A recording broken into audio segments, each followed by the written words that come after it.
السلام عليكم ورحمة الله وبركاته. ازيكم عاملين ايه؟ يا رب تكونوا بخير. لو اول مرة تشوفوني ما تنسوش تشتركوا في القناة وتحطوا لايك للفيديو. فيديو النهاردة هنعمل فيه وصفة سهلة وبسيطة غير مكلفة خالص، تنفع للفطار او الغدا او العشاء. اول حاجة عندي بصلاية متوسطة قطعتها صغير خالص وضفت عليها شوية من الزيت. الوصفة دي مش هضيف ولا سمنة ولا زبدة، هستخدم الزيت فقط. هفضل اقلب لحد ما البصل ياخد لون خفيف معانا بالشكل اللي حضراتكم شايفينه ده. انا مش عايزه البصل ياخد لون، انا عايزاه بس يدبل وياخد لون خفيف خالص. هضيف على البصل فلفل رومي متقطع وفلفل احمر. الفلفل الاحمر ده انا عملت لكم فيديو قبل كده على طريقه تخزينه في الفريزر. وتوم يكون متقطع صغير، الوصفه دي لازم يكون فيها التوم متقطع. هفضل اشوح في كل المكونات مع بعض لحد ما الفلفل والثوم يطلعوا الريحه بتاعتهم بالطريقه اللي حضراتكم شايفينها دي. الوصفه بتاعتنا النهارده وصفه سهله جدا وجميله، وما شاء الله طعمها جميل جدا، والناس كلها بتحب تعملها. اكله حرشه كده احنا بنحب نعملها وسط الاسبوع كده. كده الخلطه جهزت معانا. هنزل بطماطميتين كبار يكونوا متقطعين تقطيع صغير وعليهم معلقه صغيره من البابريكا،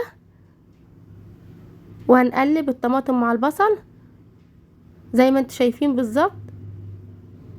انا عامله فيديوهات كتيره على القناه بتكلفه بسيطه جدا، يعني لو معاكي 25 جنيه هنعمل بيها احلى غدا.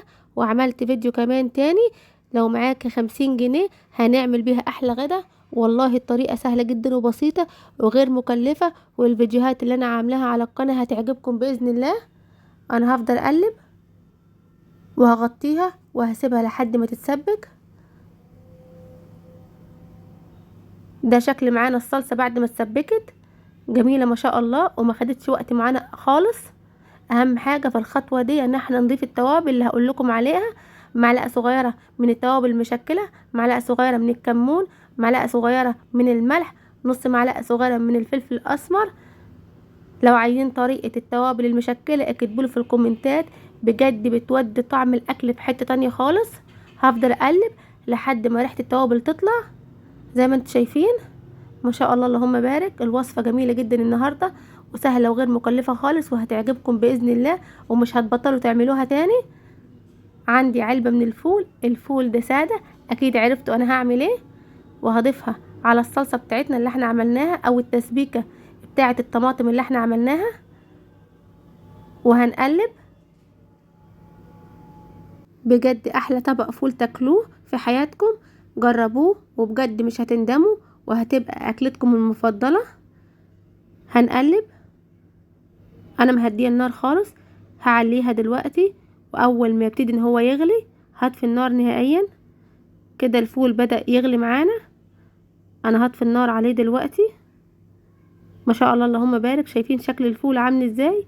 جميل جدا وسهل جدا وبسيط وما خدش وقت معانا خالص. وده شكل الفول معانا، شايفين شكل الفول عامل ازاي؟ جميل جدا ما شاء الله وريحته قلبة المكان كله وبتكلفة بسيطة جدا. انتوا عارفين طبق الفول ده كلفني كام؟ كلفني 25 جنيه بجد. والله العظيم كلفني 25 جنيه.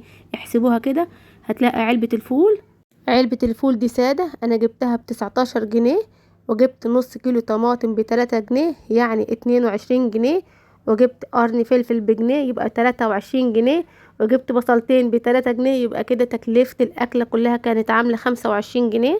وبكده فيديو النهاردة يكون خلص معانا. لو عجبكم فيديو النهاردة ما تنسوش اللايك والشير والسبسكرايب وتفعيل زر الجرس علشان يوصل لكم كل جديد.